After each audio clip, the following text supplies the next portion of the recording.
Hello everyone, welcome back to Tim with Tomes and Tales. I'm Tim, author of the short story Werewolves of the West and the hardboiled detective novel Baltimore City. Today on the channel, I'm reviewing the classic fantasy The Hobbit by J.R.R. Tolkien. This is the tale of Bilbo Baggins, a hobbit from the Shire of Middle-earth. The hobbits are a peaceful people, small in stature but big on hospitality. One day, he is visited by a wizard named Gandalf and 13 dwarves who have lost their home.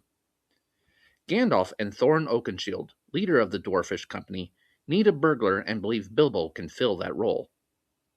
Despite never having stolen in his life, Bilbo does something very un-hobbit-like. He agrees and goes off on an adventure with the company.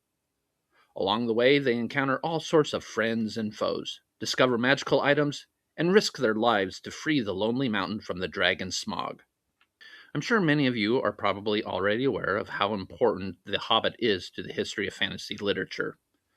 While Tolkien's later work with the Lord of the Rings trilogy would eclipse this early book, The Hobbit is still a landmark of world building. Sometimes it's considered nothing more than children's fantasy, but Tolkien, in my opinion, made his fictional world so immersive to be appreciated by audiences of all ages. Now, if I had any criticisms with The Hobbit, I thought it might have slowed down a bit too much during the time in the forest, and I would have liked to have read more about the final battle. Of course, you should read what you want, but I highly recommend The Hobbit to be read at least once by fantasy fans. Anyway, thank you for joining me on my review today. Please hit like and subscribe if you want to help out the channel, or check out some of my own stories. I'll leave links down below.